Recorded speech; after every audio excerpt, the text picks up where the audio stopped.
Magandang araw po sa ating lahat hanggang sa maabot ito, Luzon, Visayas, Mindanao, at sa lahat ng ating mga kasama sa pagmamasahe, sa Heart and Hands Massage Services, at sa lahat din po ng ating mga customers na magsusubaybay nito, magbibigyo nito, at sa lahat po ng ating mga kaibigan din na nasa iba't ibang bansa hanggang sa maabot ito, magandang araw, magandang umaga, magandang gabi mga kapatid. May tatalakayin tayo ngayon patungkol sa kasagutan sa pagbibintang o pamagatang ng ating mga kapatid na napakalinaw na talagang ang ating mga kapatid ay tuligsa talaga o inuusig talaga nila ang simbahang katoliko. Kaya ating sasagutin kasi kapag ang kasinungalingan ay paulit-ulit ay parang maging totoo. Pero bago po tayo magsimula ay huwag ninyong kalimutan na paki-like, share, and subscribe sa YouTube channel to upang maging updated kayo sa lahat ng ating mga video na i-upload mga kapatid. At marami tayong matutunan dito sa ating mga video. At sa lahat din po ng ating mga babalikin natin, no? Mag-watch din sila nito na mga customers natin, no? At atin pong simulan, buksan natin sa panalangin bago po tayo magsimula sa kasagutan o sasagutin natin ang panunugo ng ating simbahang katoliko na tinuligsa.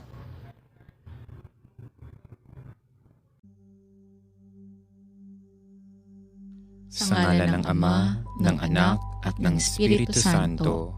Amen. Ama namin, sumasalangit ka. Sambahin ang ngalan mo. Mapasa amin ang kaharian mo. Sundin ang loob mo dito sa lupa para nang sa langit. Bigyan mo kami ngayon ng aming kakanin sa araw-araw at patawarin mo kami sa aming mga sala para nang pagpapatawad namin sa mga nagkakasala sa amin. At huwag mo kaming ipahintulot sa tukso at iadya mo kami sa lahat ng masama. Amen. Ang dasal na Aba Ginoong Maria.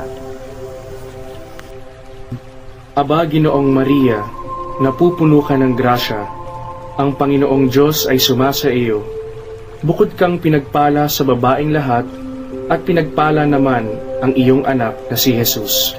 Santa Maria, Ina ng Diyos, ipanalangin mo kami makasalanan, ngayon at kung kami mamamatay. Amen. Sa ngalan ng Ama, ng Anak, at ng Espiritu Santo. Amen. Okay, balik po tayo. Maraming pong salamat. At may sasagutin tayo kasi matagal na po tayo na hindi upload ng video kasi dahil po sa ating ka-busy, no? At may sasagutin tayo patungkol sa paninira o pagbibintang ng ating mga kapatid na isang tinatawag na obispo na doon sa Maynila na kung saan trending po ito, no, sa video kay Ben Tulfo diyan sa Bitag, no, sa kanyang programa na kung saan may isang obispo na kanyang tinalian ang bata ng kadina mga kapatid dahil daw pinaratangan na tinatawag na nagnakaw ng bakal mga kapatid. At ang palabas ng ating mga kapatid na ito daw ang obispo ay RCC o Roman Catholic Church o kaanib, obispo ng Iglesia Katolika Apostolika Romana. Ngayon, ating tatalakayin natin ito kasi baka maniwala tayo, no, na napakalinaw na may isa ding tinatawag na CBD Adventist na nagtanong sa atin dito sa ating tinatawag na voice clip dyan sa Messenger, isang SDA na membro na kung saan nagtanong siya na may isang obispo na kung saan ay itinali niya ang bata at kinadin ng mga kapatid na parang aso. At sa katunayan na ito daw ay obispo mga kapatid sa simbahang katoliko o sa Iglesia Katolika Apostolika Romana.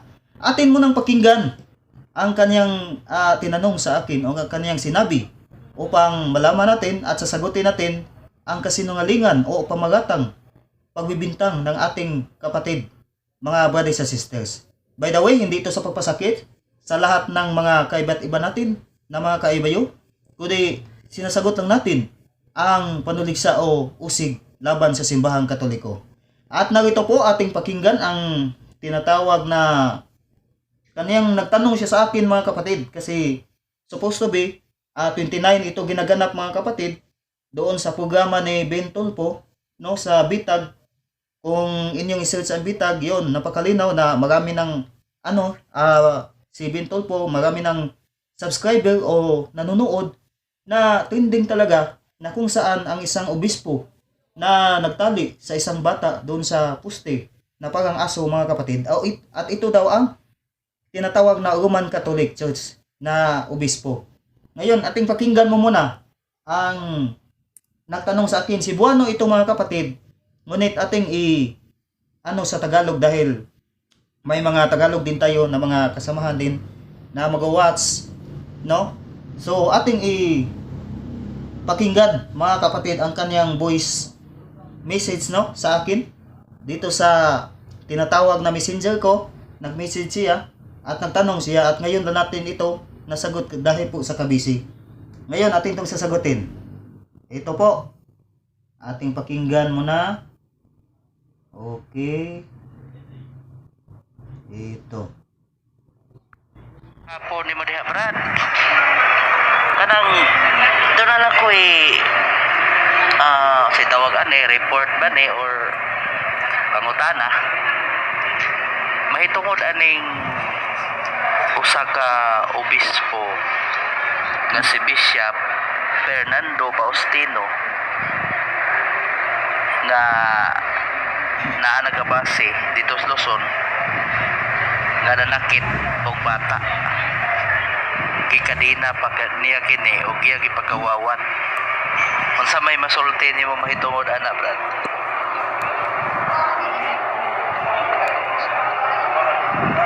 Maayo ba sa usa ka alagad sa simbahan na pasakit og bata?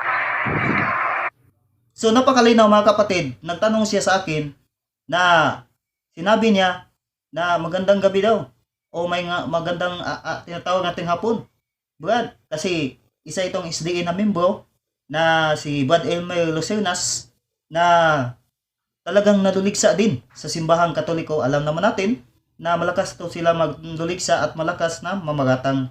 Ngayon, ang ganang katanungan na sinasabi niya na ano ba ang aking obserbasyon o kasabi na kung saan may obispo daw na tinatawag na napakalinaw na tinali niya ang isang bata mga kapatid sa kadena doon sa poste dahil pinagatangan na nagnakaw daw ng tinatawag na bakal. At sinabi niya, ano ang masasabi mo dito? So ano daw ang masasabi ko? Nagagapat ba nasa simbahan o obispo pa na manakit ng bata? So yun ang kaniyang mga kapatid, no? Ano daw ang masasabi ko? Ngayon, na napakalinaw, sasagutin natin to. Kasi kasi niya na ito ay tinatawag na obispo sa Romano Katoliko na simbahan mga kapatid o One Holy Catholic Apostolic Roman Church. Ngayon, mismo sa video ni Ben Tulfo, ating panoorin o ating pakinggan kung ito ba'y tinatawag na obispo sa Roman Catholic Church o sa One Holy Catholic Apostolic Roman Church o iba ba ito na sikta mga kapatid.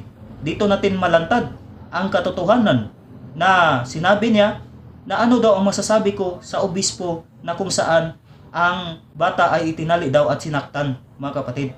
At kinausap ang kaniyang ang kaniyang kapatid kasi hindi makipag-usap yung parang natrauma daw. So yun, napakalinaw. So atin mo nang ipakita o ipanood sa inyo kung sino ba to. Mismo si Ben Tulfo ang sasagot kung ito bang isang obispo na ito ay tinatawag na Romano Katoliko o tinatawag na ibang sikta mga kapatid. Atin mo siya panoorin mga kapatid. Magandang umaga po sa inyo lahat. Good morning. Good morning ho sa inyo. Wednesday, the 29th of June. Mga suki ho natin sa ibang dagat. Kumusta ho kayo? Good morning ho sa Maynila.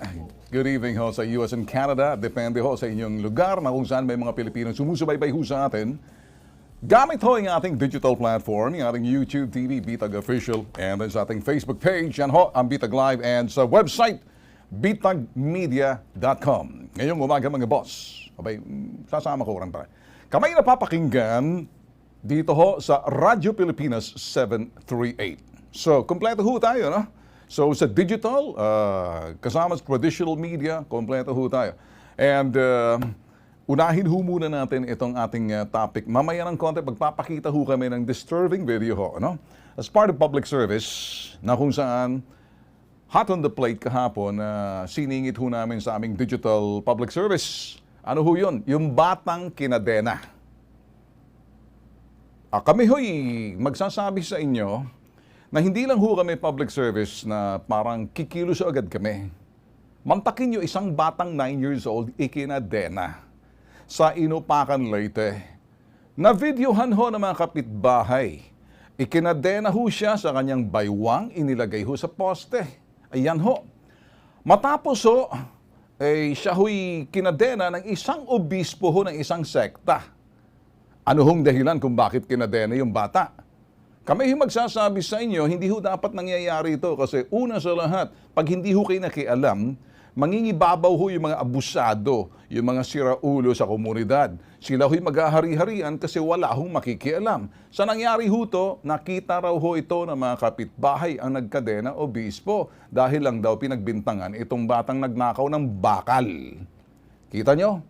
Kahapon ho yan. Nakausap natin yung kapatid kaya ngayon pinapalabas ho natin sa inyo. Ito hong parting to, hindi pang barangay. Ang mga bata ho, protektado ng estado natin. Protektado ng ating pamahalaan, protektado ng ating estado. Meron hong MSWD sa probinsya, DSWD, may DILG. Ito ho'y sinasabi ho natin mga barangay. At kahit sino man, individual man kayo, private individual, kapag nakita ho kayong pangmalupit, dito sa parte, kastigo, pananakit, abuso sa kabataan, ang inyong dapat gawin, makialam. At tigilan, papigilan kung sino man yung kahit magulang, bata, kinadena, itinalay sa baywang, mahigpit, tapos inilak ng alambre, tinalay sa poste na parang kaaso. Nakita ho ng mga kapitbahay, pumalag sila sa ginawa ng isang obispo ng Aglipay, Iglesia Filipina Independente. Tinatawagan ho natin sila kasi sa atin, umano'y siya ho'y bishop at ito ho'y may witness tayo. Kilala ho, obispo ang nagkadena sa bata. Mantakin nyo, isa kang obispo, alagad ng Diyos, pagkatapos lalagay mo ang bata sa iyong kamay dahil kay obispo, wala kang karapatan magdisiplina o kapareho niyan, magkastigo. Kastigo na ho yan eh. Nakilala ho yung obispo si Fernando Faustino. Kaya kahapon pa ho namin siyang tinatawagan. Ayan ho. Obispo hong address sa kanya. Takot ho sa kanya mga lalo-lalo na yung nagtanggal ng kadena. At gusto ho natin sanang kausapin na bahagang buntot kasi kilala daw, mayaman daw ho to. Sinubukan natin tawagan kahapon ho yung obispo right away, subalit hindi ho sinasagot, binabalang ho yung ating tawag. Mamaya, mga boss, kami magsasabi sa inyo, anumang bagay, pag nakita ninyo sa inyong komunidad, kahit na magulang pa yan, tatay, nanay, kahit sinong kapatid, kapag minalupitan ng sino mang bata, protektado ng Estado. Partikular yung pananakit. Ito ho, abay, pagkakadena ng parang aso. Mantakin nyo yan. Walang karapatan kahit sino magdisiplina, magulang ng ganyan. Pananakit na ho yan, protektado ang bata, kaya nagagalit ho kami. At sinasabi ho natin sa inyo sa mga probinsya, pwede ho kayo makialam. Partikular kapag alam nyong mali. So, nilinaw lang ho natin yan, ha? So, mamaya, babalikan ho natin kasi itatakil ho natin yan. Okay? Sinasabi lang ho natin, sakaling saksi ho kayo sa anumang probinsya, anumang rehiyon, anumang syudad, kahit saan kayo, sa parte, Republika ng Pilipinas, wala hong pwedeng gumawa ng ganyan sa mga kabataan ho natin, protektado sila ng Estado. Linaw ho yan. Nandyan ho yung DSWD or MSWD sa munisipyo na pwedeng lapitan. Nandyan ho yung barangay. Sa barangay, meron ho tayong sinasabing Women's and Children's Concern Office. Nandyan din ho yung sinasabing VAU City para sa NBI na pwede hong hulihin. Hindi na ho pambarangay yan. Pwede agad lumapit yung pulis at the-report pagkatapos protektahan yung bata, kukunin yung bata ng ganyan, iimbestigahan sa ilalim ng DSWD. Traumatize ho yung bata. Hindi na raw makahinga sa sobra ng higpit ng kadena sa kanyang, pinulupot sa kanyang baywang sa tiyan. Kaya ayan, nahihiya ho yung bata. Hindi ho natin pwedeng pakita. Nakausap ho natin ang nanay. Nakausap din ho natin ang kapatid. Galit ho sila dahil di ho nalalaman kung hindi pa ho sa kapitbahay nang ialam at yung testigo tinanggal yung kadena kaya lang nabahagang buntot.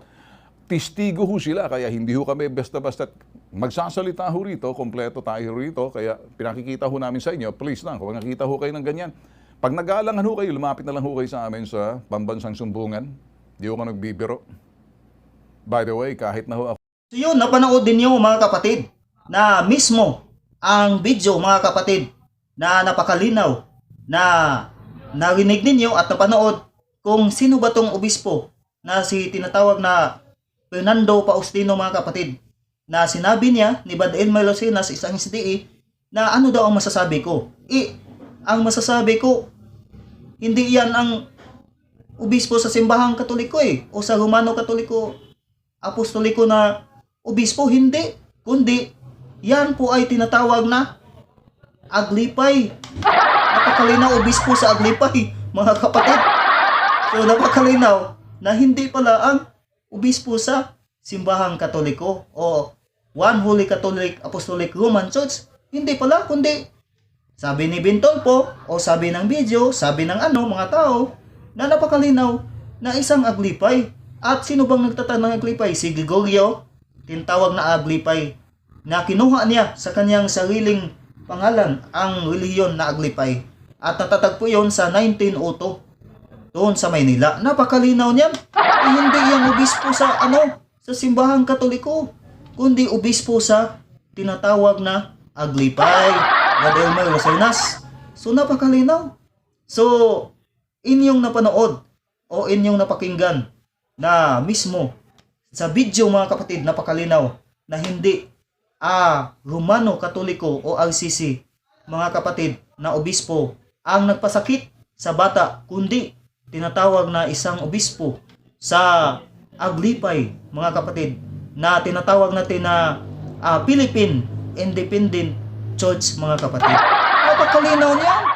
So mali. Ito talagang si Elmer Lucenas palaging nanuligsa mali naman mga kapatid. Ngayon, pakinggan natin ang kanyang kasi sinagot ko siya tiningnan ko sa video. Sabi ko sa kanya, akin mo nang titingnan kung yan ba ay totoo ba? Sinabi niya, mga kapatid, ano ba ang sinabi niya? Na napatutunayan daw na talagang ang obispo talaga. May ebidensya daw. Ato yung sa pakinggan muli mga kapatid. Ito.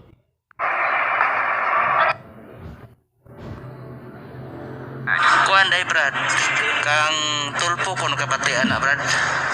Actually kanang tulpo tulo na sila ka magsuon, si Rapi, si Irwin ug si Ben.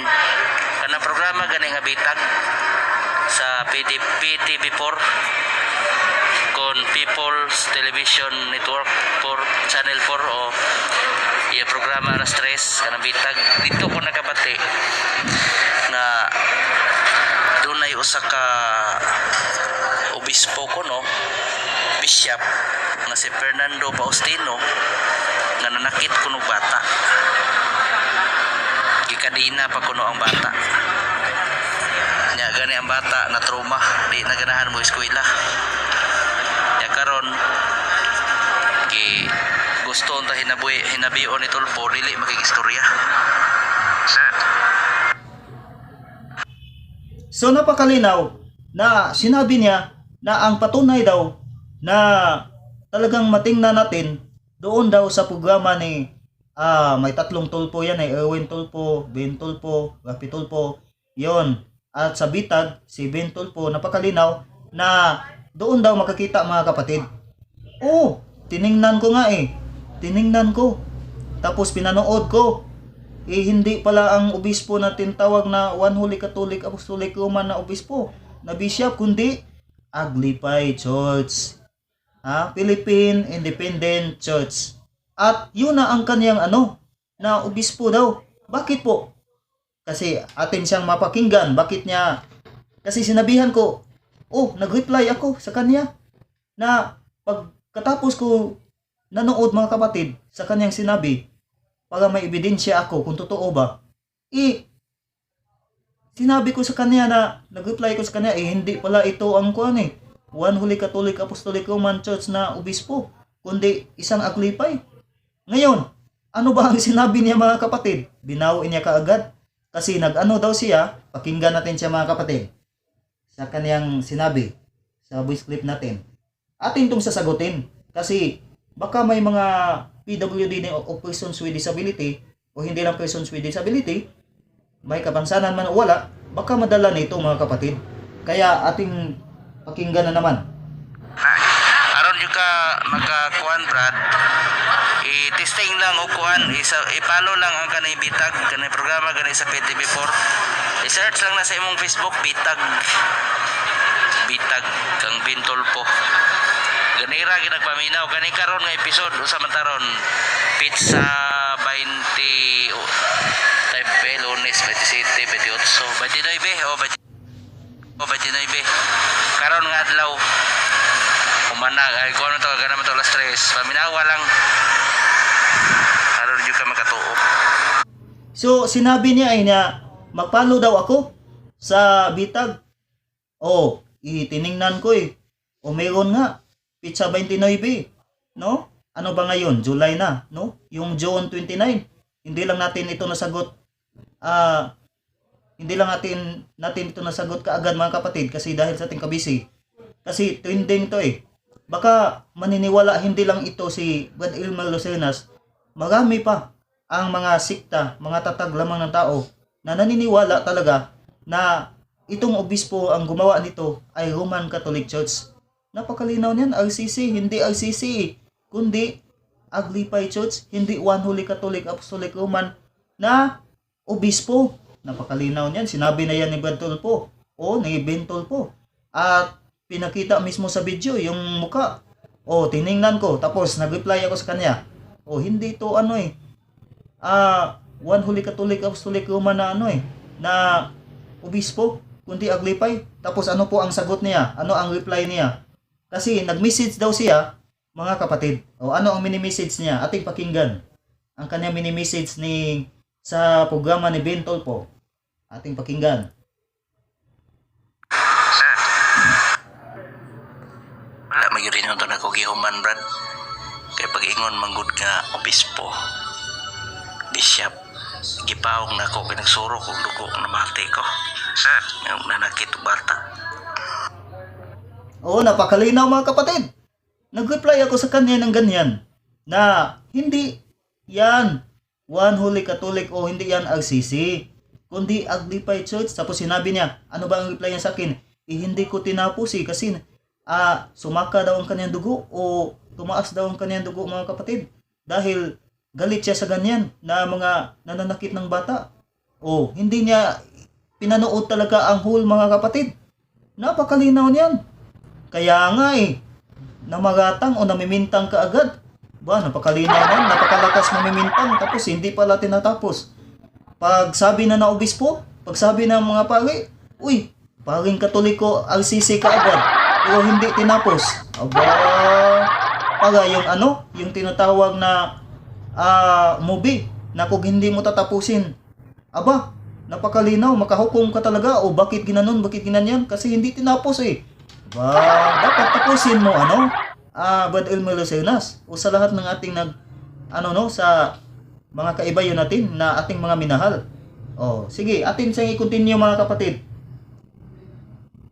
upang malantad itong katotohanan, no? So ano ang kanyang sinabi muli? Nag-reply siya mga kapatid.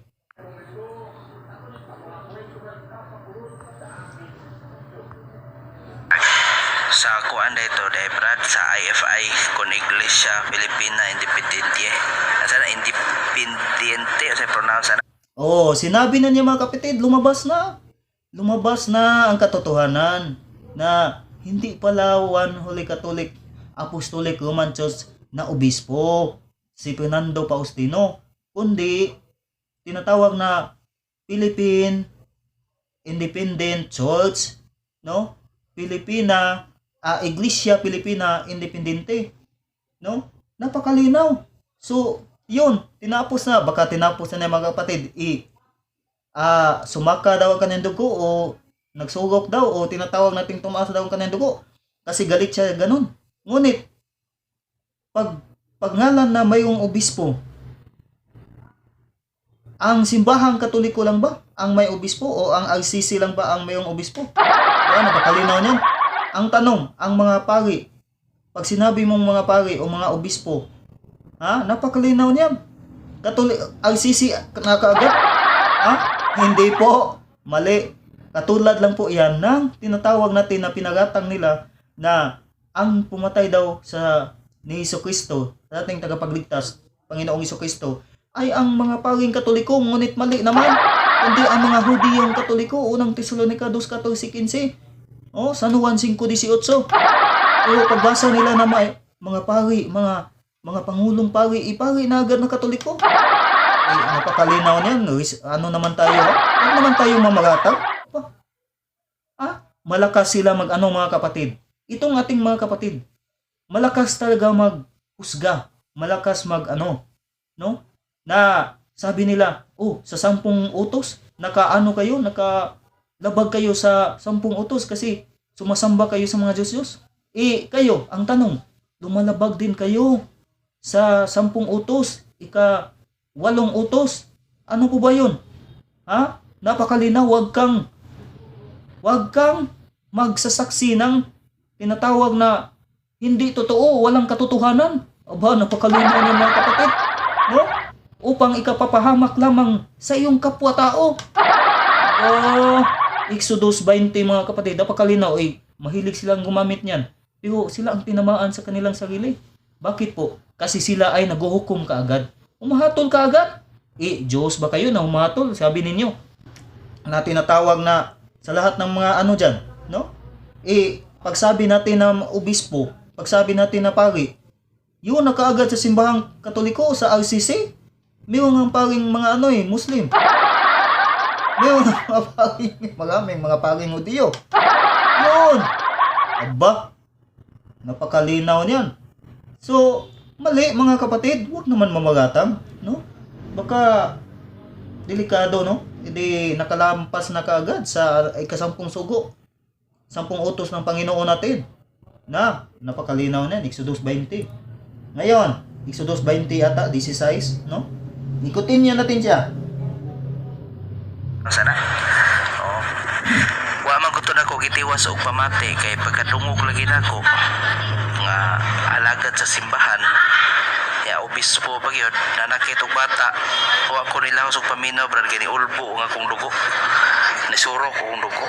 Suro kong dugo og maminaw ng mga nana bitaw. Alagad ka sa simbahan niya. Manakit kag bata nga inosente. Mabitaw to sorry to say comment dito kang si Rapi Tulpo Sir Bin Tulpo na salbahis yun yung mga RCC pero ako oras ang ibawi kaya pag usab na kong paminaw ang nilang live kadyot dili man dito siya kuan matog ibawi rasab na ko ni ko nga paumanhim akala ko RCC hindi pala sorry sa mga viewers sir po ni mo diha. Napakalinaw na sinabi niya na kanya nang tinitiwas o tinatawag na kinikontinue na niya ang video o pinagpatuloy na niya, hindi na niya pinutol. Kasi hindi pagkarinig daw niya na o obispo, yun, o nanakit ng bata kasi sabi niya na talagang galit siya sa ganyan, no? Na mananakit ng inosente, no? At sinabi pa niya na nag-comment daw siya na sinabi niya ang mga RCC talaga salbahe. Ang tinatawag na nakadamage ka na eh. Oo, humingi ka ng patawad na sinabi mo na hindi pala. Nagsorry ka naman. Sinabi mo na sorry sa lahat ng mga viewers. Pero tapos na. Dapat tapusin mo. Huwag ka agad manghusga. Huwag ka agad tinatawag nating ipahamak ang isang tao o kapwa-tao. Isa yung pagpahamak sa kapwa-tao eh. Kasi sinabi na kaagad na pag obispo na, RCC na kaagad. Ang kakalinaw niyan, reset naman pag may time. No? Huwag ganyan, no? Huwag ganyan, Mars, no? Mali yan. Brad Elmer Lucernas, no? Huwag ka agad mamagatang. Kailangan muna na tinatawag na usisahin mo muna ang tunay, ang katotohanan. Ngayon, basahin natin mga kapatid. Dito sa Biblia. Napakalinaw. Biblia. Basahin nga natin ang Exodus. Kasi gagamitin to nila Exodus 20. Tayo daw ay nakalabag sa utos ng Diyos. Kayo, nakalabag nga kayo eh. Napakalinaw na yan, mamagatang ka agad. Hindi pa nga natapos. Chap-chap. Wag, ganyan. So, dapat usisahin muna kung totoo ba na yan ba ay obispo ng RCC o One Holy Catholic Apostolic Roman Bishop. Napakalinaw niyan. No? Sa inyo nga, tatag lamang ng tao eh. Si Ellen Goldwife. Ngayon, ang simbahang Katoliko, sino ba ang nagtatag? Hindi, walang iba. Ang ating Panginoong Jesucristo.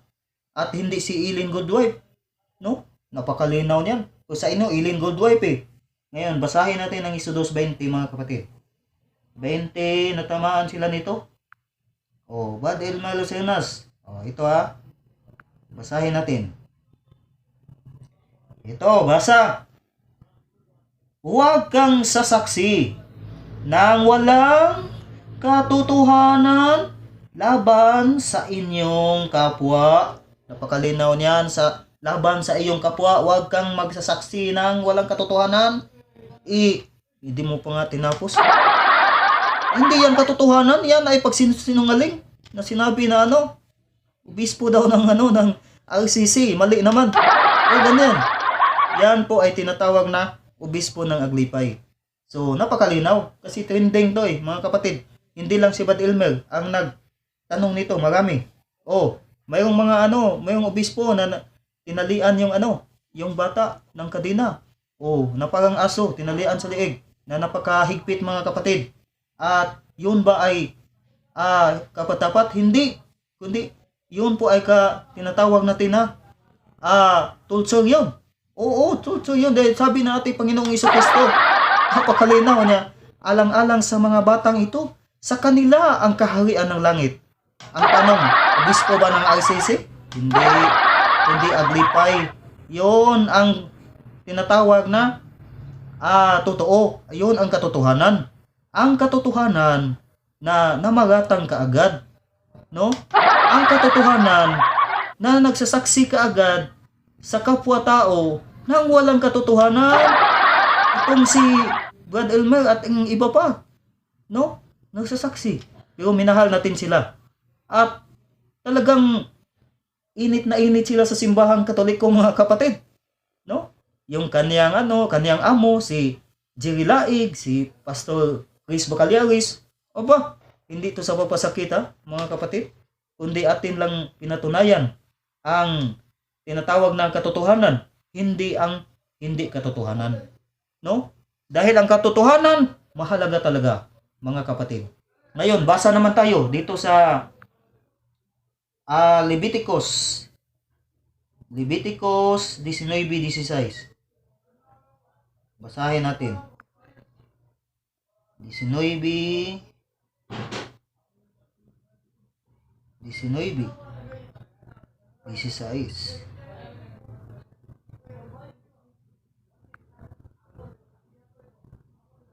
O ito. Ito na naman.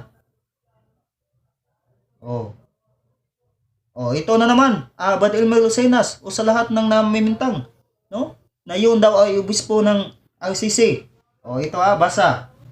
Basa sa Leviticus 19:16. Huwag kang magkakalat ng anumang makakasira ng puri ng inyong kapwa ni sasaksi laban sa inyong kapwa upang ipahamak lamang. O, napakalinaw, ipahamak lamang siya.